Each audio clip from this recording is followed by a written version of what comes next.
A Chinese-made aircraft powered by American technology symbol of independence, or just another pawn?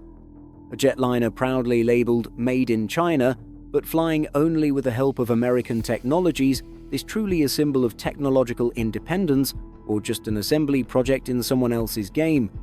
Why did the United States initially try to block the C919 program only to abruptly reverse course and open the door to exporting engines and critical components? Did Washington miscalculate, or is there a backroom deal the public hasn't been told about? When the C919 completed its first commercial flight, Chinese state media hailed it as a historic milestone. But behind the polished paint lies a far more complicated story, one of technology, geopolitics, and the strategic calculations of rival superpowers. And the biggest question now is this: can COMAC truly become a serious challenger to Boeing and Airbus, or is it still just a big kid playing on someone else's turf? Let's peel back the layers behind America's sudden policy shift and explore what the future really holds for the C919. In just a short time, COMAC C919 has emerged as a formidable contender in the global aviation market, drawing attention not only within China but also from international observers. Once dismissed as a distant dream, the C919 is now visibly present in commercial airports and in Beijing's long-term industrial strategy. As of December 20th, 2024, the C919 had already served over 1 million passengers, marking its transition from test phase to large-scale commercial operation. China sees the aircraft not only as a milestone for its domestic aviation industry but also as a catalyst for broader technological advancement and manufacturing self-reliance. A key turning point came on January 1st, 2025, when the C919 made its first commercial flight beyond mainland China. Operated by China Eastern Airlines, the flight departed from Shanghai and landed in Hong Kong. It was not just a routine journey, but a bold statement. The C919 is ready to step beyond political borders and enter the global arena. COMAC is seeking certification from the European Union Aviation Safety Agency, EASA, and aims to bring the C919 to Southeast Asian airports during 2025-2026. More than just a mode of transportation, the C919 is being positioned as a symbol of a new era, one in which the skies are no longer exclusively dominated by Boeing and Airbus. By mid-2025, COMAC had secured over 1,200 orders primarily from domestic carriers like China Eastern, China Southern, Air China, and regional operators such as OTT Airlines. Though still in its early stages, COMAC has already delivered 6 aircraft and established a clear production roadmap. The plan calls for 30 units in 2025, 75 in 2026, and an ambitious goal of 200 aircraft annually by 2029, a direct attempt to break into the narrow-body market long dominated by Western giants. Through the C919 project, China isn't merely building a new commercial airliner, it's making a strategic statement that Beijing can gradually take control of high-tech industries once dominated by the West. This aircraft is no longer just a commercial product, it has become a symbol of a long-term vision in which China aims to create an independent, self-sustaining, and scalable civil aviation industry. One of the C919's most notable advantages is its price. With a list price of around $99 million, it is nearly 20% cheaper than its direct competitors, the Airbus A320neo and Boeing 737 MAX, which are priced between $120 to $130 million. Coupled with generous government subsidies and strong financial incentives, the C919 presents an attractive alternative, especially for airlines looking to diversify supply and reduce dependence on Western manufacturers. However, economic advantage alone is not enough to ensure global competitiveness unless it overcomes a major hurdle at international certification. As of mid-2025, the C919 has only been certified for commercial operations by China's Civil Aviation Administration of China. Yet without approvals from the FAA or EASA, the aircraft cannot be sold or operated in key markets such as Europe, the US, Japan, or South Korea. COMAC submitted certification documents to EASA back in 2017, but the process remains incomplete due in part to stringent technical standards and in part to escalating geopolitical tensions. Despite strong investment in testing and upgrades, the C919 still faces considerable challenges in being accepted as a true peer to Airbus or Boeing aircraft. The challenges don't stop there. On May 25, 2025, the US suddenly imposed an export ban on General Electric, halting deliveries of the LEAP-1C engine, the only certified engine currently available for the C919. Simultaneously, Washington suspended exports from two other key American suppliers, Honeywell and Collins Aerospace, which provide critical systems such as flight controls, avionics, landing gear, and pneumatic systems. This exposed the deep technological dependency behind the C919. Though marketed as a Chinese aircraft, 60 to 70% of its core systems are sourced from foreign suppliers. Its internal structure is built on a global supply chain in which American and European roles are irreplaceable. The LEAP-1C engine, the heart of the aircraft, is a joint venture product between GE from US and Safran France. The flight control, pneumatic, and landing gear systems come from Honeywell, a major US aerospace company. Collins Aerospace, also American, supplies the electronic cockpit and communications systems. Parker Aerospace, another US firm, is responsible for fuel and pressurization systems, while the air conditioning and environmental systems come from Germany's Liebherr. In short, the C919 is a deeply internationalized project, not yet a truly domestic Chinese product. China may assemble the aircraft, but its core operating systems, from power to controls to sensors, still originate largely in the West. This makes the C919 inherently vulnerable to geopolitical disruption. Even a single broken link in the supply chain can paralyze the entire program. The US export ban made one fact painfully clear: the C919 cannot fly without permission, at least without passive allowance from Western suppliers.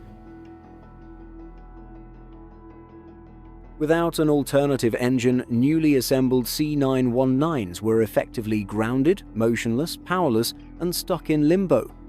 With over 1,000 outstanding orders, the pressure on COMAC was suffocating. The US export ban issued on May 25, 2025, instructing GE to halt LEAP-1C deliveries, was a crippling blow. Because the LEAP-1C is currently the only certified engine for the C919, the entire production line was forced to a standstill.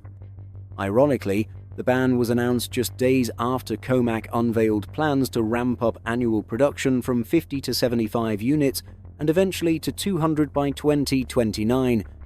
China's ambition to break into the narrow-body aircraft market, long dominated by Boeing and Airbus, suddenly in jeopardy. The core issue is brutally simple: no engine, no flight, no flights, no market. And no market means no future. Can a modern aircraft operate without an engine? Of course not. And this isn't just a technical issue, it's a sobering reality. China's ambitions of technological self-reliance in aviation remain entirely dependent on one American name, General Electric. The LEAP-1C, co-developed by GE and Safran, is the only engine capable of powering the C919 today. And that makes this aircraft touted as a symbol of China's technological leaper vessel of contradiction. Its lifeline is controlled not by China, but by its geopolitical rival. At that moment, the C919 ceased to be a symbol of independence. It became something else entirely: a case study in controlled self-reliance. A project meant to showcase China's technological power now existed at the mercy of its strategic adversaries. And then, just weeks later a twist, the US government reversed course and allowed GE Aerospace to resume supplying engines to COMAC. Why the sudden change? The surface explanation is clear. The Chinese aviation market is simply too massive for GE to walk away from, both in terms of revenue and long-term strategic influence. But beneath that decision lies a more calculated move. Washington didn't want the C919 to die. On the contrary, keeping it alive but in a state of dependency is a far more effective form of control. The US government knows that as long as it holds the keys to the engines, the most vital component, China's rise in aviation, can be tightly managed. Not coincidentally, the export license for the LEAP-1C was reinstated just 3 days before a critical deadline in US-China trade talks. This wasn't a goodwill gesture. It was a well-timed bargaining chip. Washington could kill the C919 program with a single executive order. Instead, it chose to keep it barely afloat, satisfying China's industrial aspirations just enough while ensuring total self-sufficiency remains out of reach, a textbook case of technological hostage diplomacy. And so, every time a C919 takes off, it's not just a sign of technical success, it's a political reminder. This aircraft flies because it has been allowed to fly. And the ignition switch? It doesn't sit in Shanghai, it sits in Washington, D.C. Despite its nationalist branding, the C919 still operates under a global control matrix, one where any tightening of the screws by the US could unravel the entire project in an instant. This is the central paradox and the reason why the C919 is more than a machine. It is one of the most politically charged aircraft of our time. The C919 is not just an aircraft, it is a technological hostage trapped at the heart of an intensifying strategic contest between the United States and China. Washington doesn't need to terminate the program outright. It only needs to maintain control over one critical question: allow it to live, or let it slip into clinical death. At the core of this dilemma lies the LEAP-1C engine, the only certified power plant that enables the C919 to fly. It is simultaneously the aircraft's launch mechanism and its weakest link. If revoked, the entire program collapses. Each C919 flight, each new contract signed, is in fact a veiled diplomatic test. Is Beijing still playing by the rules in the eyes of Washington? In the hands of the United States, the LEAP-1C is no longer just a jet engine. It is a strategic switch, a geopolitical lever, and a carefully calibrated noose tightening around China's dream of technological independence. Yet it is precisely this conditional loosening by the US that has unexpectedly opened a window of opportunity for COMAC and the C919. While Boeing reels from quality control scandals and Airbus struggles to meet global demand, the aviation market is experiencing a severe supply crunch. And in this vacuum, the C919, though far from perfect, has begun to find space to sneak in, adapt, and survive. It doesn't need to be superior, it doesn't need to revolutionize the industry, it just needs to be available and reliable enough. In politically aligned markets or regions with more flexible certification standards, that's often sufficient to win orders. Moreover, China's enormous domestic market, shielded by subsidies, administrative directives, and strategic confidence, is serving as a vital launchpad for the C919. A wave of orders from state-owned carriers like China Eastern, China Southern, and Air China has already been announced. But these aren't merely commercial contracts, they are political statements. The message is clear: the C919 will not be abandoned, at least not at home. As long as China's domestic market remains vast and guided by strategic policymaking, the C919 will always have a safe runway from which to take off. And if this aircraft can demonstrate consistent, stable performance in China transporting tens of millions of passengers annually without serious incidents, it can serve as a springboard into the grey zones of the global aviation map. Southeast Asia, Central Asia, and Africa are regions more open to a third alternative beyond Boeing and Airbus. In this long game, Beijing knows it cannot topple Boeing and Airbus overnight. Rather than pursuing head-on confrontation, China is adopting a quieter strategy, gradually restructuring its dependency, shifting from a passive aircraft buyer to an active orchestrator of aviation operations. With hundreds of millions of domestic flights each year, China offers the perfect real-world laboratory for proving the C919. Domestic carriers, supported or guided by state policy, are slowly integrating the aircraft into their fleets, building market share while validating its commercial viability. From this foundation, China hopes to construct what it calls a trust model. If the C919 can fly safely and efficiently at home, why shouldn't it do the same in other developing markets where political alignment and competitive pricing often matter more than technological origin? The C919 isn't aiming to dominate the world's harshest markets. Instead, it's pursuing a periphery-first strategy, quietly expanding its influence in more accessible regions, much like China has done in telecommunications, infrastructure, and now aviation. Yet what truly unnerves Western competitors isn't the risk of technical failure. The bigger threat lies in a harsh reality. The C919's technological core is still owned by others. Every commercial flight it makes isn't just an aviation operation, it's the output of a complex interdependent chain where every part, certification, and commercial decision is subject to a fragile triangle of influence among China, the US, and France. If even one link breaks, say, if the US withdraws GE's export license or suddenly politicizes an otherwise routine trade clause, the entire C919 program could grind to a halt. This is the razor-thin line between autonomy and control that COMAC must navigate every single day. The CJ1000A is more than just a technology projected, is the embodiment of China's ambition for self-reliance in civil aviation. Developed by the Aero Engine Corporation of China, AEC, the engine represents a strategic push to replace the LEAP-1C, jointly developed by the US and France, which currently serves as the irreplaceable heart of the C919. As of early 2025, the CJ1000A had completed around 20,000 hours of ground testing, an impressive milestone for any commercial aircraft engine. Yet, international experts remain cautious. Certification and commercial deployment might not occur until 2028-2030, as real-world reliability across thousands of hours of fault-free operation in varied environments is a formidable hurdle. A jet engine cannot merely look good on paper, it must prove its resilience through countless flight hours under diverse climatic and operational conditions. And achieving this demands not just engineering, but also time, data, and institutional experience. Initially slated for commercial use by 2020, the CJ1000A program has faced repeated delays, largely because Beijing has insisted on full localization of all components, a move that requires building an entirely new industrial ecosystem. Only recently did AEC confirm that the engine had completed its initial testing phase, with performance exceeding expectations.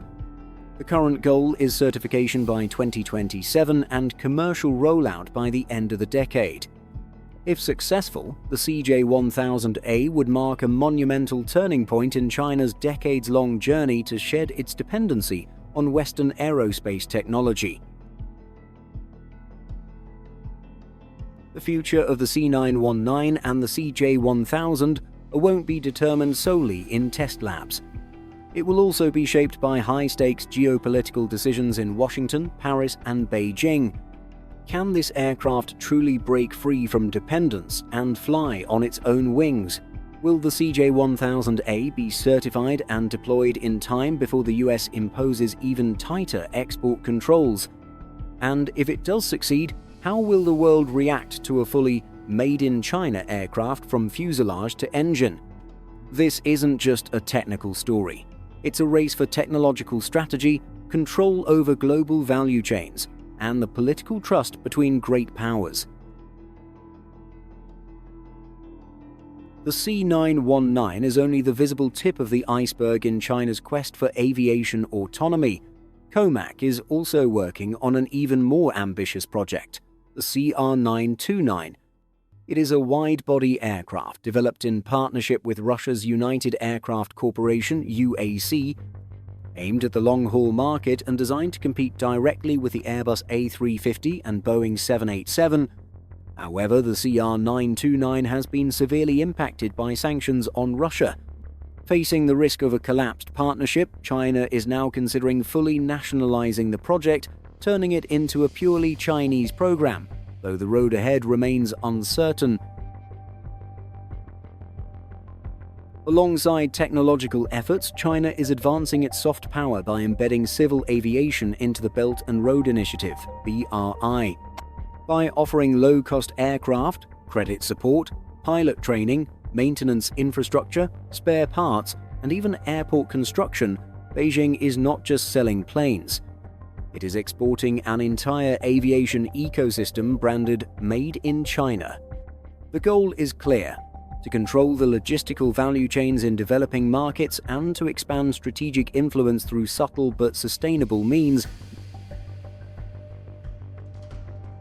For now, the C919 still flies in the long shadow of Airbus and Boeing. But Western anxiety isn't about its current limitation, it's about the possibility that one day it will no longer be limited. And when that day comes, when a Chinese aircraft is powered by domestically produced engines, guided by Chinese-made flight systems, and exported under licenses controlled entirely by Beijing, it will begin to earn trust in international markets. What happens then? No one can answer that with certainty. But this is why every move the C919 makes, from a single takeoff to a new order, is being closely watched, not just by the aviation industry, but by global strategic circles.